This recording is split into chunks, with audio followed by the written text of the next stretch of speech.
Alright guys, welcome back. We're going to talk a little bit more about how breathing works.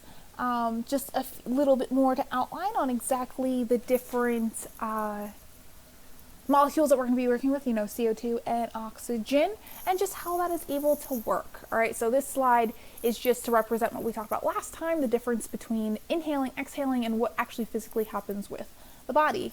Okay, so let us go on. So this is a really good representation that kind of shows you airflow, so rest, and then inhaling versus exhaling, and then rest again. So if the slides from before are a little confusing, this is actually really nice to just look at, so you have a little bit of visual that talks about the same things that our last video discussed. Okay, so kind of just talking about how respiration can happen in general. First step is you're going to have chemoreceptors. These are chemical factors that are going to be in the medulla oblongata. That is a real part of your brain. Sounds fake, but it's there. So that's going to tell your body that you need oxygen. So there are chemical receptors in the body that say, hey, you're low on oxygen. We need to breathe. So that enables your brain to be like, all right, take a breath in, which you do automatically. What's kind of crazy about that is you right now are breathing normal until someone brings that to your attention when you focus too much on it, right? This is like subconscious type of thing that's happening in the brain is you just breathing. So if I were to ask you right now to count your breaths, it actually becomes a little difficult. You become a little more aware of your breathing, which then can actually cause problems because you are now going to probably stop breathing through your nose, you're going to breathe through your mouth, you're going to be a little bit confused, it throws off your rhythm, right? So it's not a big deal until it comes to your attention. So air is moistened and filtered through the nose. Again, the nose is the better place to breathe in because it goes through all the sinuses before reaching the lungs. So oxygen, so clearly oxygen is going to diffuse through the membrane, right, of the alveoli, not raviolis, into the capillary bed, into the bloodstream. So in comes oxygen, can diffuse right through, and then is able to travel to cells of the body.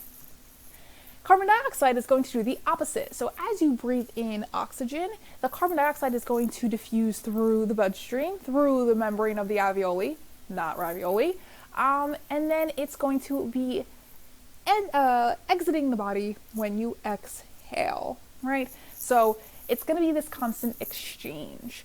You gain more oxygen breathing, you release the carbon dioxide because you're constantly creating carbon dioxide through cellular respiration. So your body has to get rid of it. We can't use it, it's not useful, so your body is just going to exhale it and then take in more oxygen in order to create more ATP for energy.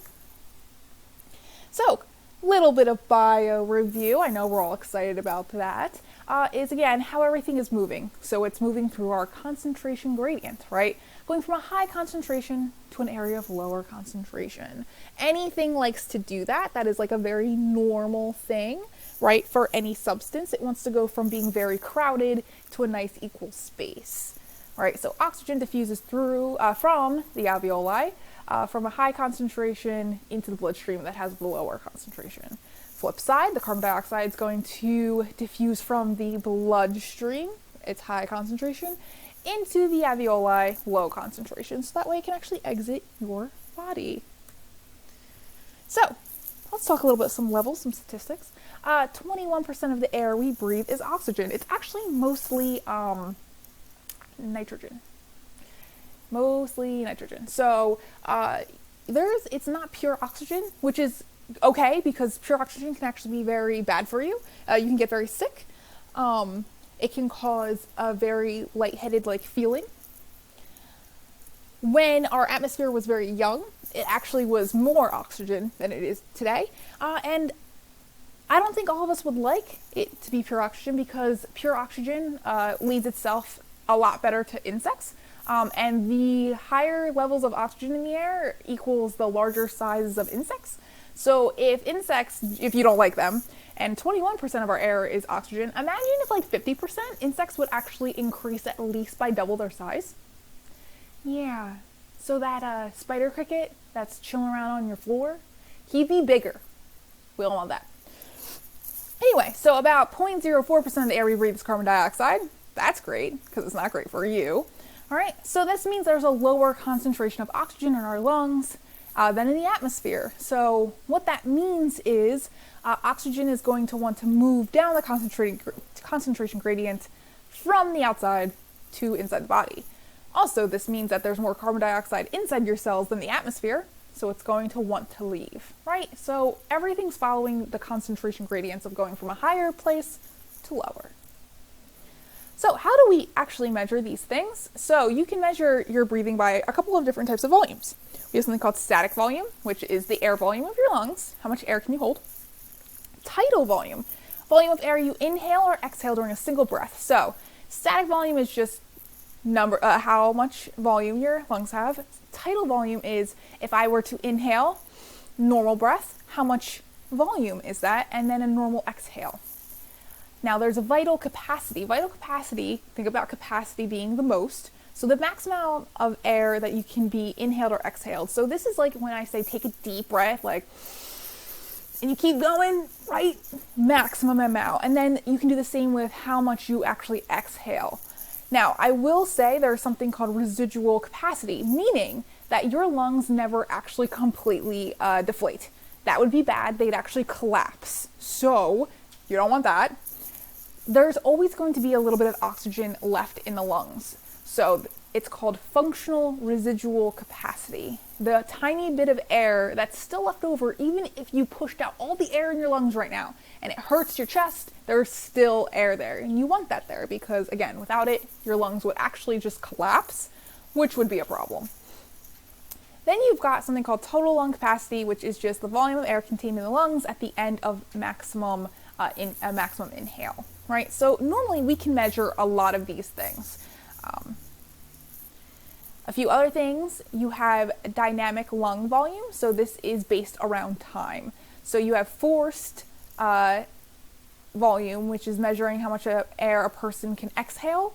You got to be careful with this because forced exhaling means that you exhale and then you just continue to try and push as much air out of your lungs as possible. I do not recommend that you try this. Please do not try this because you can cause yourself to feel kind of crappy, so don't do that.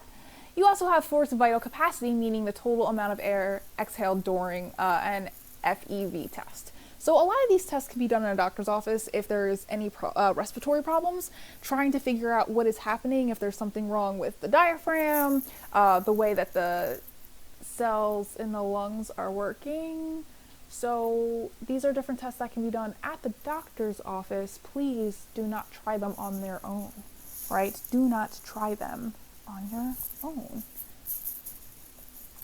All right, so a couple of different things that kind of go along with breathing.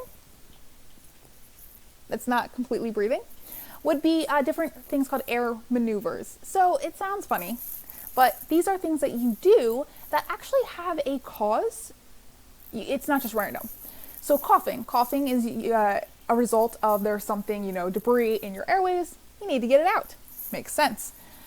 Sneezing, again, respiratory airways are clogged. That just means the nasal passages. So you sneeze in order to unclog them. Hiccuping actually is happening because of the diaphragm spasming. So when you talk too fast, if you gulp water too fast, air actually gets trapped in pockets and causes the diaphragm to quickly contract and relax, which then causes it to vibrate quickly and off key, causing you to have hiccups.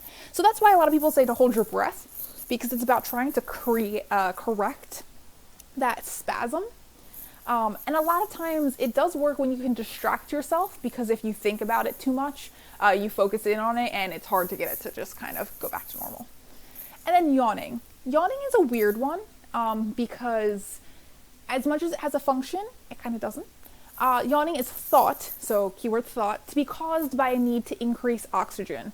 So the idea is you yawn because you're taking a giant gulp through your mouth, trying to obtain more oxygen. Remember from last time, oxygen is better getting from your nose, it's more clear, but it's a faster route from your mouth. So yawning might just be caused so that way you can gulp in a max amount of oxygen quickly because you might need it, right? Now, why is yawning kind of psychosomatic, where if I yawn, you yawn? Why is it like that? Well, some scientists believe that it's, if my body is saying, hey, we need more oxygen, other human bodies might be like, hey, we also should probably have more oxygen, which is why it seems like everybody does it at the same time. Ooh. All right, so I'm going to put up something, and it's going to be kind of optional, but next class I'm going to do like a kind of little demo on a lung model.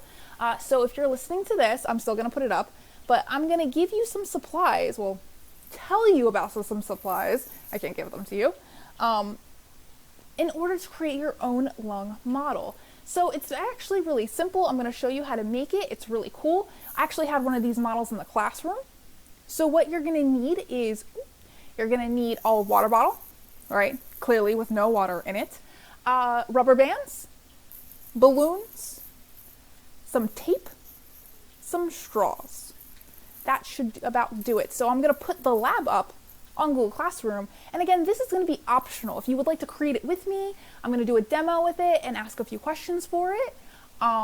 If you wanted to try it afterwards, that's totally fine. But I totally recommend it because it gives you a kind of a demonstration of how lungs actually work with the diaphragm and how it works with breathing. Okay? Thanks for listening.